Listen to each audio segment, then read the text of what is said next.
I'll wait for some people to get on right now. My son's in the background playing a game.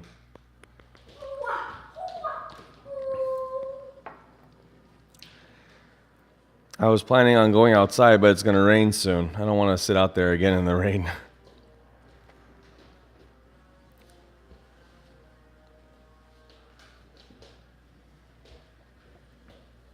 All right, I'll just keep waiting.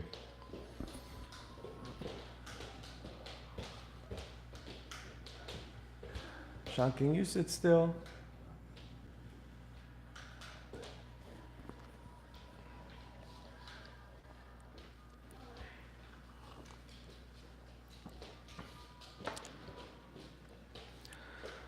Sean, sit still.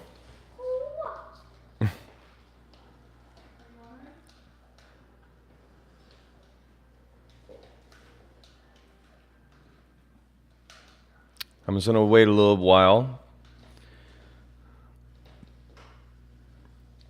until more people come on.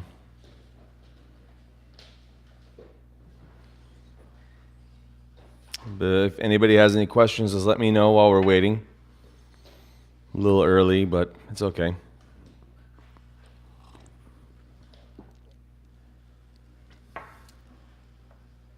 Or how's your pre-spring garden going? Mine is going to be 6 days of rain coming up.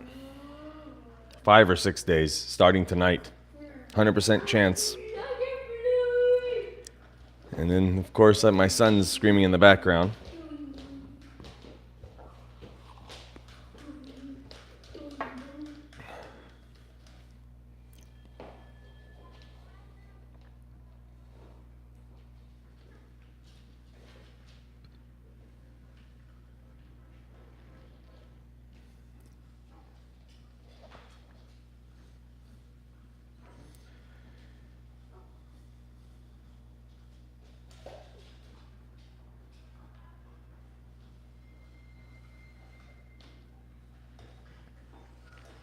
It's almost 6.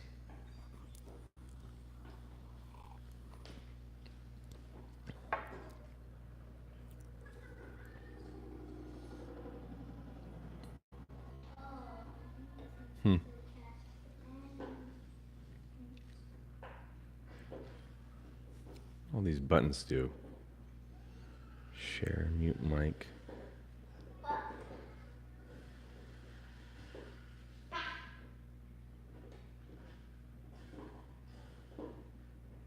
Interesting.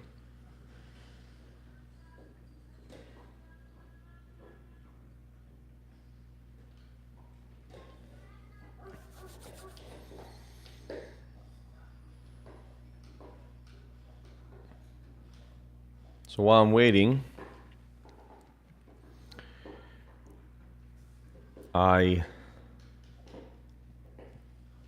if you remember that the comments on I updated the comment system on my YouTube channel to where does it say it now?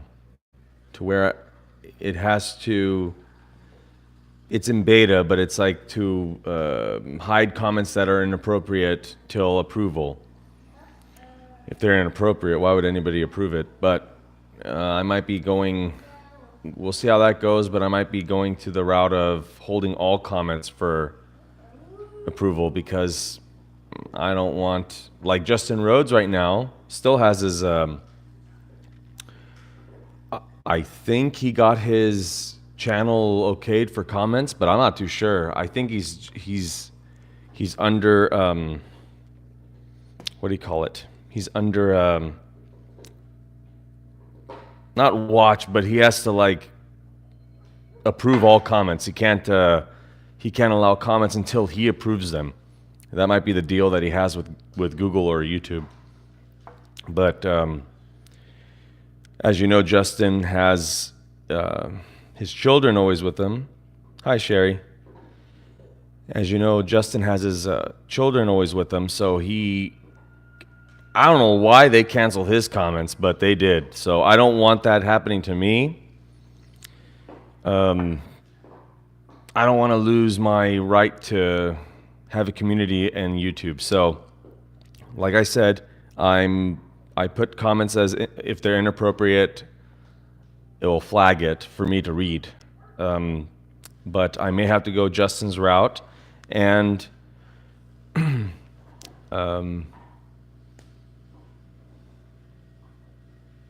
Miss Sella. Is it snowing where you're at? But like I said, I may have to go Justin's route and hold all comments for my approval. Because it seems that YouTube is telling content creators that have children in their videos, not anymore or not anytime soon.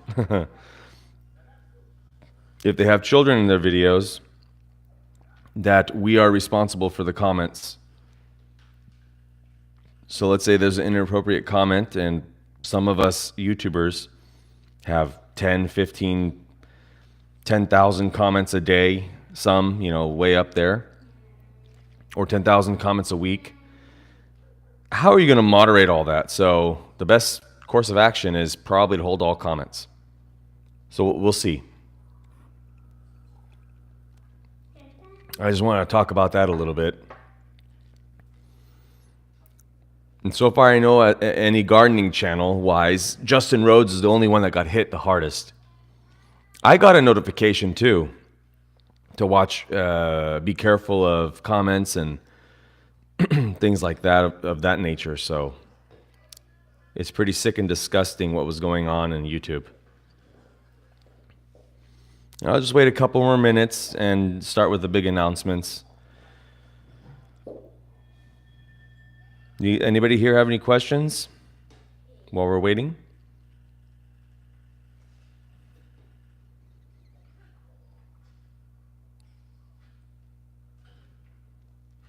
And if it's only going to be 3 or 4 or 5 showing up, that's fine. I'll just go ahead with them in a couple minutes here.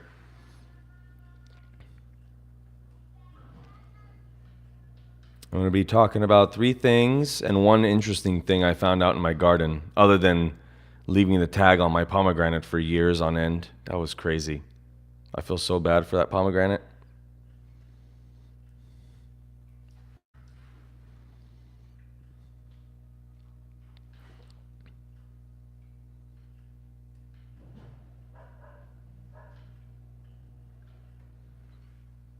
Let's see.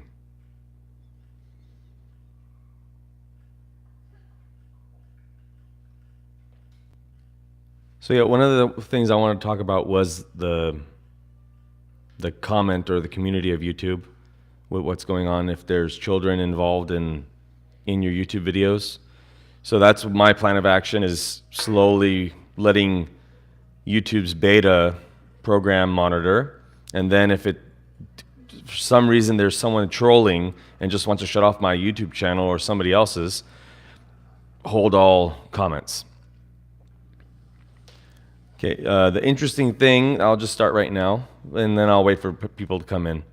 One interesting thing that happened last week was when I planted my potatoes, and this has never happened before. I didn't know of this. I'm going to make a movie. I'm going to make a video of this week or next week. I had leftover potatoes in my potato bed, and I was prepping it for this year's potatoes, and I scraped what I thought were weeds. It was quite small, and I saw that I scraped a potato. It was potato greens in January, and I couldn't believe it. I'm like, wow, it's sprouting already. So I just left it be, and my dog Lulu came around and dug the potato bed for me. I don't know why, but she did, and she covered those potato greens, the sprouts that were not connected to the potato anymore. They were cut clean. She covered them. Well, a couple weeks ago, maybe 3 weeks ago, I saw that the greens, instead of laying down, they were perking up. Hi, TJ. They were perking up, the potato greens. And I go, whatever. A couple days after that, I go, I got to clear this out. I bought new potato seeds, purple potatoes, and I take out the greens. Instead of composting them at that location, I want to have it clean. I'm going to put it in my compost pile. I pull it out and they have roots. One of them had long roots. I didn't know you can root potato green, the vine off of the potato. Not sweet potato, just regular potatoes. And the other one had small roots and a tiny little potato the size of your pinky nail growing underneath it. I did not know you can cut the potato green, replant it, and it'll grow potatoes again. I always thought you only could grow potatoes through the potato seed, cutting it up in pieces or just burying the whole potato underneath. I never knew that. I have them in peat pots. I'm hoping they're going to make it. So I can prove that it works, but I was amazed at that it actually rooted and gave little potato seed. That's crazy. Okay, so I'm gonna try to shoot for half an hour on this video because I have somewhere to go. That's about 20 more minutes. The first announcement I have, I'm writing currently. I'm writing a book on how I came to be who I am in this urban garden venture from when I was young till now. So I already started writing. I have 1,000 words so far. So many more to go. But I want to just let all of you know that that's my direction. I think that it would benefit a lot of people because a lot of people don't watch YouTube or Instagram or anything like that. They like to read. And a lot of books I have read in gardening don't cover what I want to know or don't cover it good enough, pretty much. And my book is going to be urban gardening, focusing on nature, what I've noticed in nature and what I've done with nature, and incorporated those systems into my gardening techniques and how they've succeeded and some places where they failed. Very little failures, though. To the point of, having a parsley leaf the size of my hand or asparagus that produces year-round except for the winter. Apple trees that produced, like not a half a bushel, but almost a bushel of apples on its first year. Things that aren't supposed to be perennial are becoming perennialized. Moringa growing, they'd never been able to grow here that I've tried. Now it's growing 2 inches, 3 inches a day, sometimes in the height of the season. So I might be doing some exclusive tips in that book that I won't share on YouTube. That way the book's a little more special, but I have to reread the rules on it. If I go through Amazon, I have to read the rules to see if the first 2 weeks or the first 3 weeks I could have the book for free for everybody here, subscribers and whatnot, and go from there. But it feels good to write that book. It's a lot of memories coming back on exactly how I did things and how they came to be from when I was 3 years old. When I was with my grandmother gardening with her, trying to remember those old days. It's not easy to remember when you're 3, but when I was 5, I remembered a lot. And then what I've learned when I went to Yosemite and stuff like that. That's when all the changes happened. Does anybody, so that's one of the announcements. Does anybody have any questions? Or inputs on what you would like to see in a book?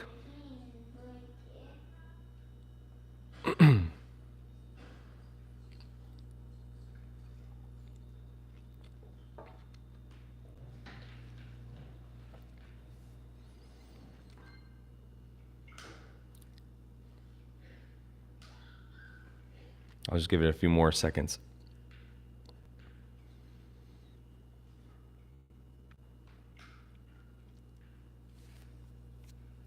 Apple trees, meaning how many apple trees do you have? Hello, Zay.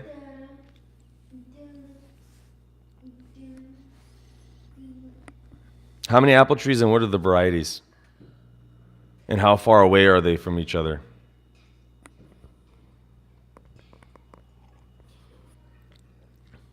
I remember your videos too now. I think you had one video with the apple tree, Masala, and it was a lot of them.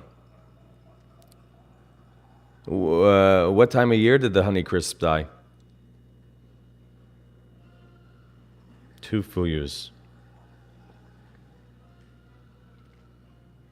So what time of the year did Honeycrisp die? And is all you have is 2 fuyus now before spring 2018? Oh, they just died, or last year. All 3 of them? Was it easy to pull out of the ground? Like the roots were eaten? Honeycrisps have, not many people know it, but they're less bitter than the average apple, the roots. So if you have a gopher, Honeycrisp is hard to deal with. If you only have 2 Fujis, let's say, if you're going to type in more, then I'll wait. But if you only have 2 Fujis, Fuji is self-fertile, but yeah, that's so when you're planting your fruit tree, any of your fruit trees, Masala, you want to plant garlic around the crown, the root crown. So plant about 3 or 4 to 5 garlics around your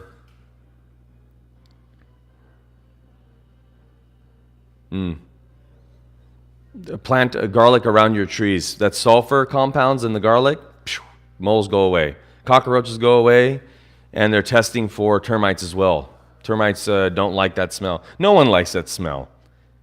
If you ever try to eat fresh garlic, you know, if you ever try to eat fresh garlic and just crunch on it for a while, you're not, no matter how strong of taste buds you have, it's going to make you a little sick. So imagine the gopher, and imagine if they bit the root, it's over, they're gone. So garlic. So if you have moles, Honeycrisp are less bitter. Honeycrisp are less bitter. Fuji is not. Fuji's a bitter. Granny Smith is a bitter. But you live in Zone 8B, Masala? I used to live out there. I think I told you that. I used to live in Tacoma, in Fort Lewis, in the military. So Zone 8B. So you could plant a whole bunch. I'd plant... you want Honeycrisp? Unfortunately, you said your trees died, but you plant the Fuji or a Granny Smith, things that have a New Zealand or Australian heritage too, because they have a tough root systems and they're bitter.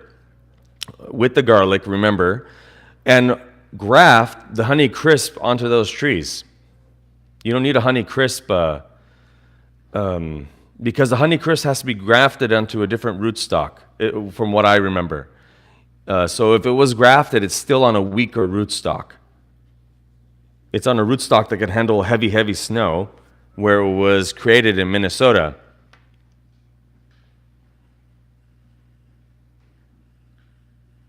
Experimenting in the garden. Okay, yeah.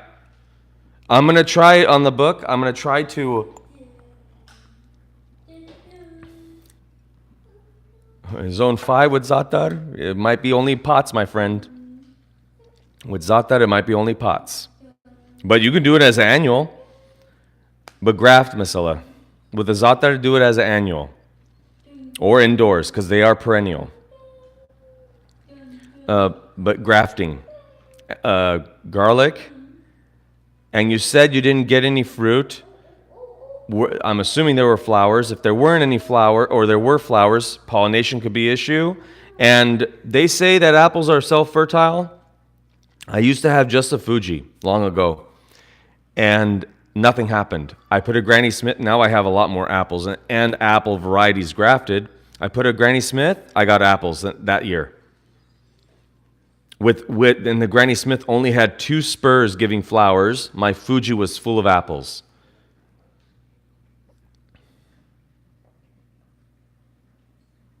Yes. Work for your grapefruit or my grapefruit?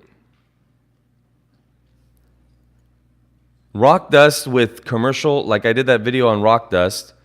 You purchased the Azomite or something, DJ? Or did you make your own? No problem, Jose. It's delicious. If you ever tried Zaatar fresh, you'll numb your mouth though. Very special plants that not many people talk about.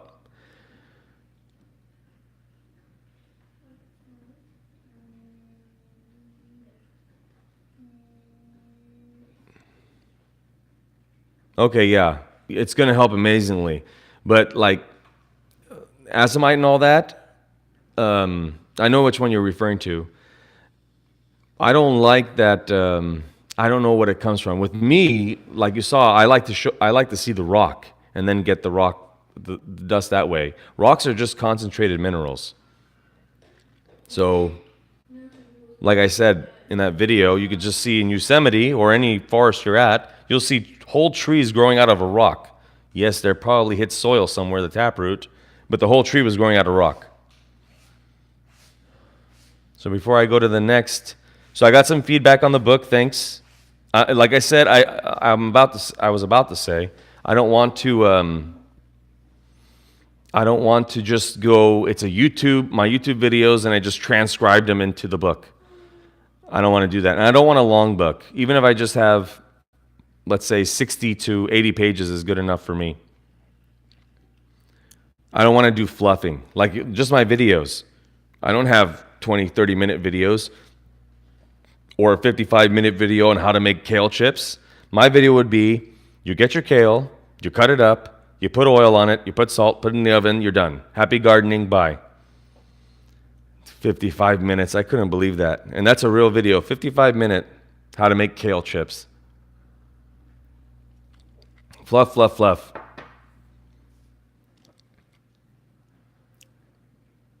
So Masilla again, more than one.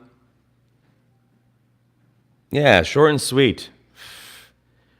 It's ridiculous. The YouTubers, Masilla, want watch time because it's not about views anymore. They want watch time. Just get it done. 5 minutes. Even now, I'm doing more editing, and I'm assuming a lot of you like doing my new videos. It takes a lot more work. But even that, it's like, is this too much? But people seem to like it. Okay, I'll wait a couple more questions, and I'll do the next announcement.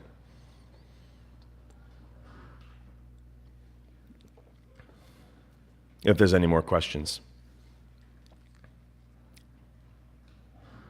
So I'm going to be on for another 10 minutes here because I have somewhere to go. But I want to do a live. While I'm waiting for questions of whoever came in late, the YouTube comment issue with the disgusting people that are on YouTube saying some disgusting things about children. Justin Rhodes lost his comment privilege for quite some time. I don't know, I think it was a few days. And now I think it's still, nothing's wrong, nothing happened on his channel. It's just any channel that has children, like Shant. They're watching it like crazy. YouTube is, from what I understand. So I'm going into moderating, letting YouTube moderate those comments. And you know how YouTube AI is. You could say one word and the AI thought it was something else. I can't get my compost tumbler to get going.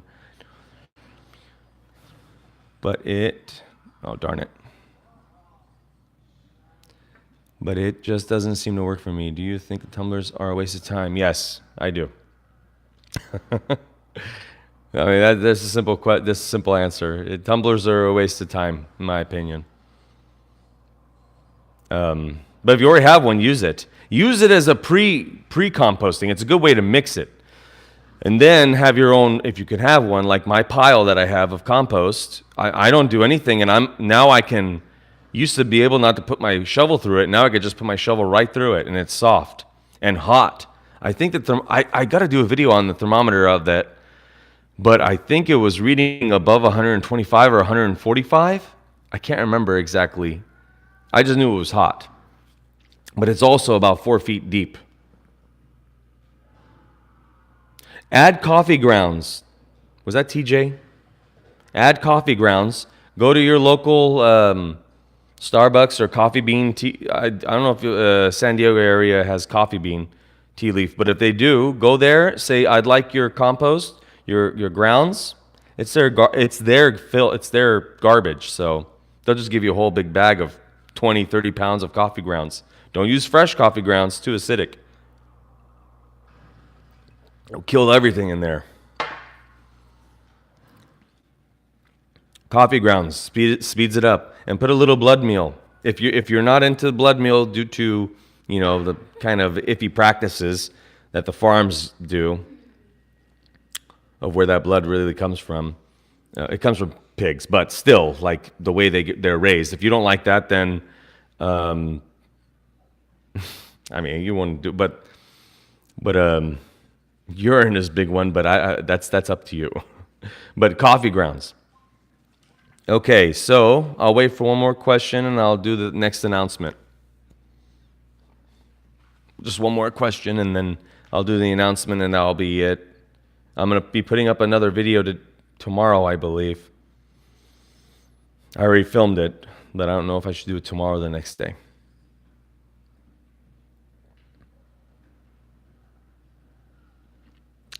But TJ, in nature, you don't see a tumbler. You don't see a tumbler. But then again, you don't see a compost pile either, specifically compost pile. But, maybe the whole floor of the forest is a compost pile. It has manure from the animals. It has them mixing it in. It's going to rain all week, Wayne. But the weather is, today was 69 degrees. But the animals are digging in it, but bird dropping, bird feathers, that's extremely compost. If that's one secret for compost is bird feathers. So if you live next to a chicken farm or know anybody with chickens, and there's a lot of chicken feathers everywhere, that's the number one thing to add to your compost pile. Extremely high in protein and minerals. And it gets things going. The earthworms will just attack it. I don't know why. They love feathers and they love coffee, much like people, I guess.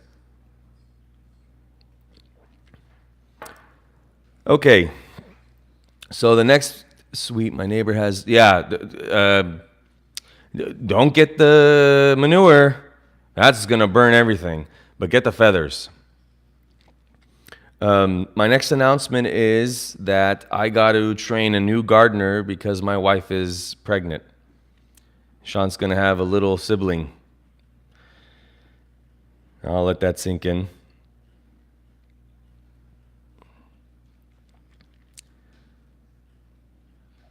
So Sean's over 5 years old, and now I have to train a new gardener.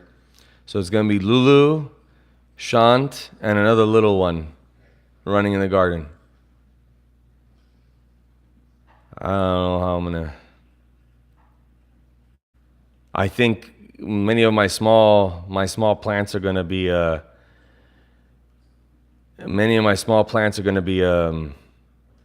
tore up. I don't know.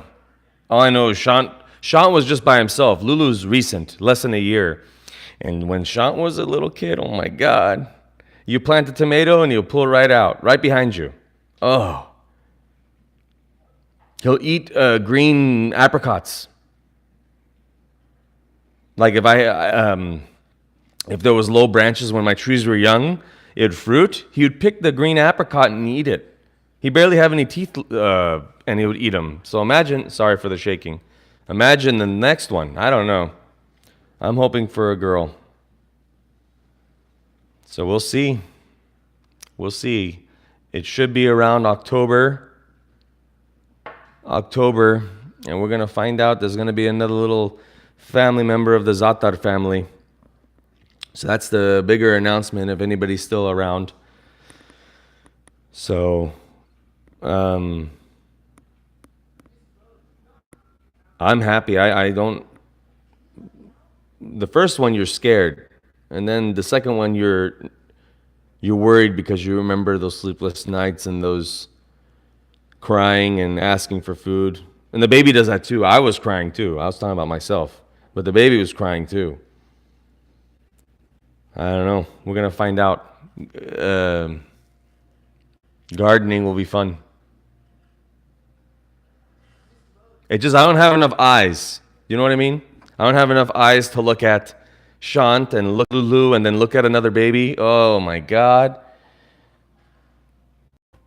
We'll see. So going over it again, because we're at the third mark. My comments didn't get disabled, thankfully, yet. I don't know what's going on with all those. So if you didn't read about it, you can on Google. Just they call it adcop. Oh, I don't know how to say it right. Apocalypse, but it's adpocalypse 2. That's what they call it. To where videos that have children in them are affected or may become affected. So I'm doing my part, learning from Justin Rhodes. He did a good job, and now I think he's getting his stuff back to make sure the comments are still there. Because if there's no comments, then you're out of luck. You know, with having a YouTube channel, what's the point? So when's the best time to graft a lemon? Luckily, lemon is year-round green, so you could graft it any time, but do not graft in the summer. If you graft in the summer, put a brown paper bag over the graft with a little bit of holes in them, so the direct sun doesn't hit the graft.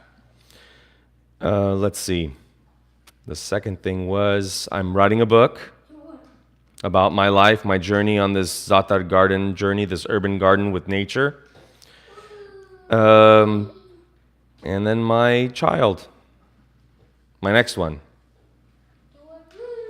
So any other questions? There's 10 of you. It's hard to see because it's white in the background where the numbers are. So if I do this, I can see in my hair. Number 10. 10 of them. Any other questions? I'll just wait a couple more minutes. And then I'll be saying happy gardening.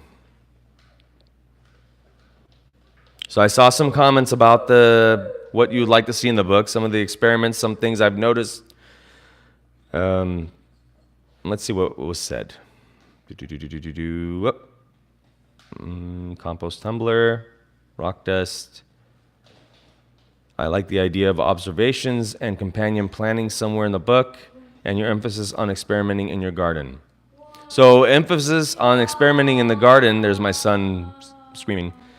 Emphasis on experimenting in the garden, do you mean like what I've experimented with and what worked and what didn't? I'm assuming that's what you mean.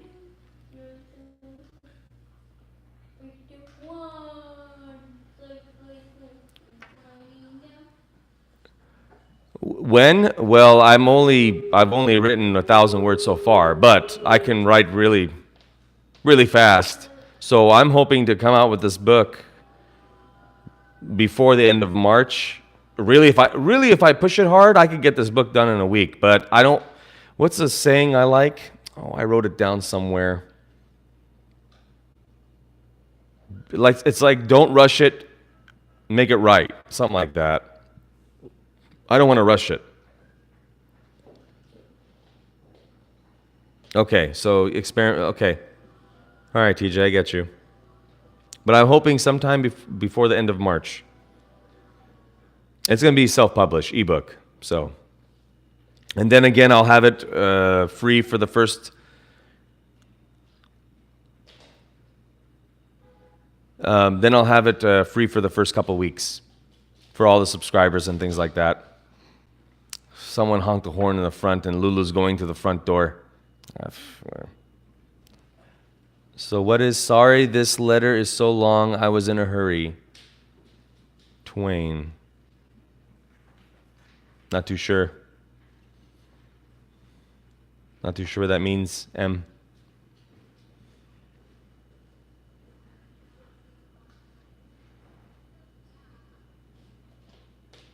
Anything else, guys and gals? And Masilla, hopefully we get the seed exchange thing going. That'll be really cool if you're still here, Masilla. That'll be really cool. I haven't done that on my YouTube channel yet, doing a seed exchange with another YouTuber. It'll be nice. And I think that large leaf parsley that I grown for 6-7 years, picking my best parsleys to get, the leaf is from here to probably here. My first right around here. That's how big the parsley leaf is on this particular plant that I did a video of.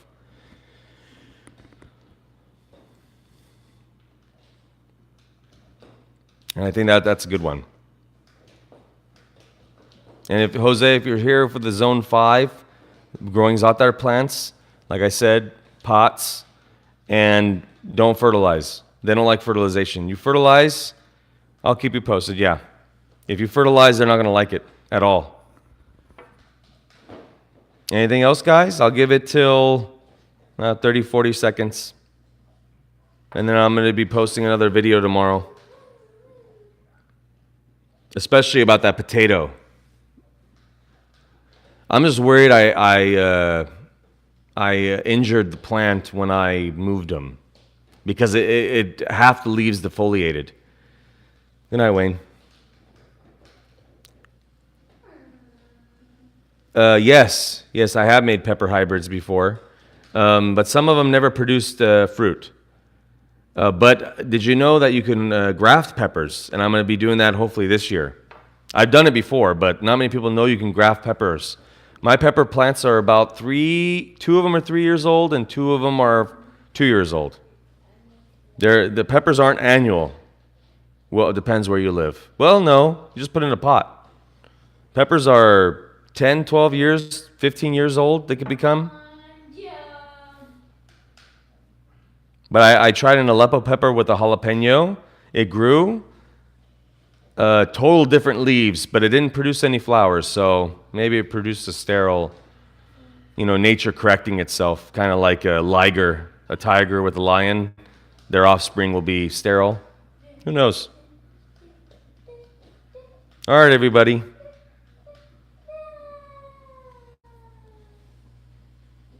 I wish Sean could say bye, but he's hooked on to a Lego game. All right, everybody. Bye. Happy gardening. And I'll be posting. He wanted to say happy gardening. And I'll be posting tomorrow or the next day. Thank you for showing us about the tags. Yeah, Elvis. Don't do what I did and keep a tag on a pomegranate for 5 years. God almighty. That poor tree. That poor tree. It probably was a tight girdle, and it felt like its life came back to it. We'll see what happens this year, but it never grew for 3 years. 5 years in the ground, 3 years of being confounded, because the tag was loose when I put it in. Bye, Marcella. Okay, bye, everyone.